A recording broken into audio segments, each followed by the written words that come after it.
Best Dad Bods in Philippine Showbiz Industry. Patuloy na kinatatakaman ng mga matrona, vaklushi at mga mamshi gaya ni Harry Shoke na mahilig sa mga luluki.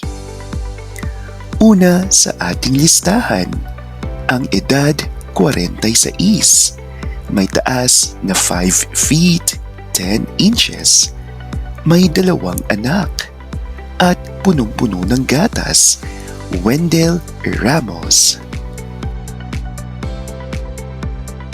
Walang kupas ang alindog ng daddy na ito na nagsimulang makilala bilang extra sa mga GMA shows noong araw at mas lalong nakilala nung naging main character sa defunct na Bubble Gang. Matagal-tagal din sa GMA7 ang daddy na si Wendell Ramos, kapartner sa kalokohan ang isa pang dad bod na si Antonio Aquitania. Lumipat ito sa ABS-CBN, ngunit nagbalik GMA7 matapos ang kontrata sa DOS. Sa ngayon, aktibo sa social media ang Daddy Wendell na gustong akitin ni Harry Shoke. Lagi itong may posts sa kanyang Blue App account at matatandaang nagpapayat the past 2 years.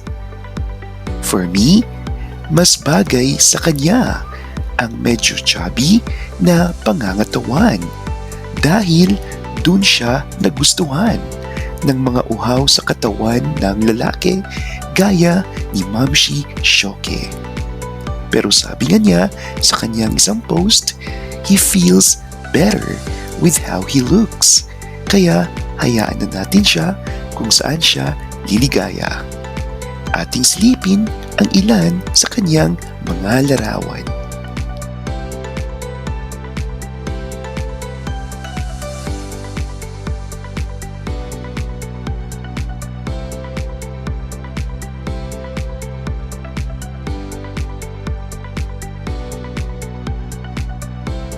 Isa pang kinatatakaman at gustong-gustong makasama ng mga matrona sa Majongan ay ang edad 45.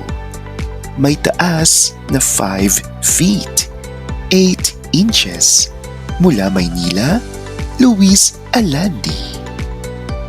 Si Luis Alandi ay dating miyembro ng all-male group na Barako at naging paborito ng mga executives ng DOS dahil sa kanyang galing sa pag-arte.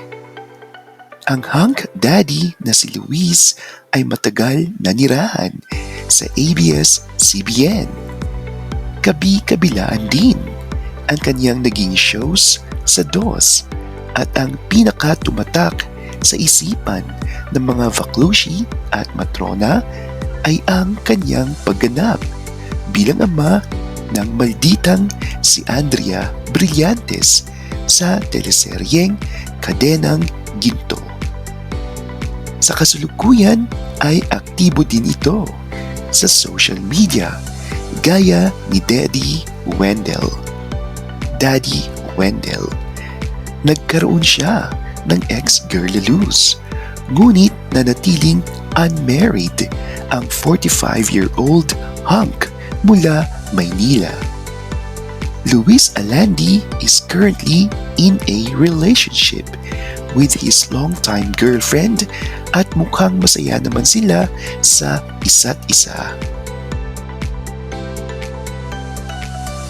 Kung pagdidikitin ang katawan ng dalawang dad bods na Wendell at Luis ay walang tapon sa dalawa sapagkat nag-uumapaw ang kanilang karisma na sadyang kinagigiliwan nating lahat sa komunidad.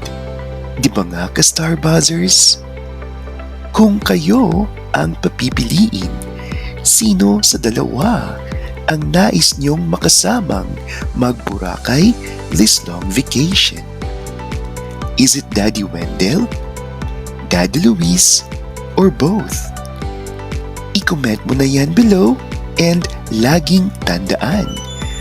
Kung si Harry Shoke na hindi kagandahan ay nakakaharvat ng nagwagawapuhang luluki, ay wag na wag kang mawalan ng pag-asa, kapatid, na makadekwat ng luluki gaya ni na Wendell at Luis. Basta siguraduhin may bilyong pondo ka mula sa Pogo para ikaw ay pansinin.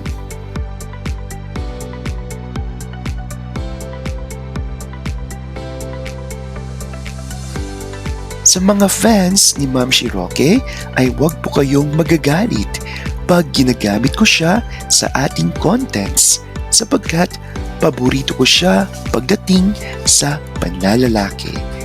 Eme! Yan muna for now, ka-Star Buzzers.